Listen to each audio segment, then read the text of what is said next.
नमस्कार मंडळी, आज तुमचं आपल्या चॅनल मध्ये स्वागत आहे।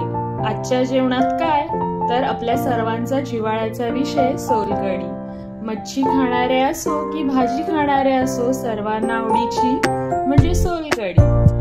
तर आपण बघूया आता सोलकढीसाठी लागणारं साहित्य। एक खवलेला नारळ, थोडीशी चिरलेली कोथिंबीर, 2 मिरच्या, थोडासा चिरलेला कांदा, चवीनुसार मीठ, थोडीशी किंचितशी साखर, कोकम अगळ आणि 2 ते 3 पाकळ्या लसणाच्या। आता आपण ह्यातलं सर्व साहित्य आहे ते मिक्सरला लावून घेणार आहे। तर मी तुम्हाला दाखवते कसं करायचं आहे ते। आता घ्यायचं आपल्याला खवलेला नारळ।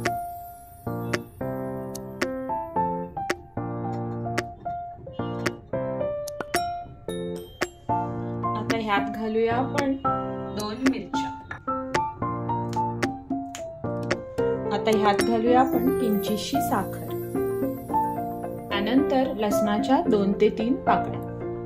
कांदा घेतलेला आहे तो पण आपण ह्यात ऍड करणार आहोत। तर ह्यात घालणार आपण चवीनुसार मीठ। आता आपण हे सर्व साहित्य मिक्सरला फिरवून घेणार आहोत।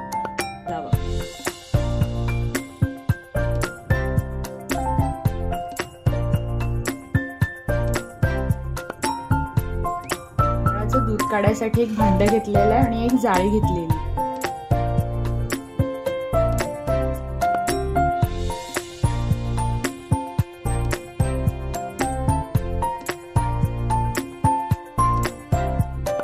हे पूर्ण दूध काढून झाल्यावरती आपण पुन्हा एकदा हे सर्व साहित्य मिक्सरला फिरवणार आहे आणि पुन्हा एकदा दूध काढणार आहे। म्हणजे आपण फक्त एका वेळेस जे वाटण केलं आपण त्याचं 2 वेळाच दूध काढायचं आहे। आणि ह्याच्यात आहे ना आपल्याला जसं हॉटेलमध्ये सोलकढीला कलर असतो ना तसा जर कलर हवा असेल तर आपण बिटाचे छोटे तुकडे ऍड करू शकतो। मी आता तुम्हाला दाखवते की कसं दूध काढायचं आहे। पण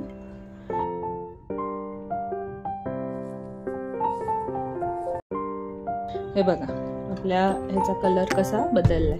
हे बघा आता असं दिसायला लागलंय जे आपण नारळाचं दूध काढलंय ते, आणि बीट टाकल्यामुळे त्याला छान रंग आलेला आहे।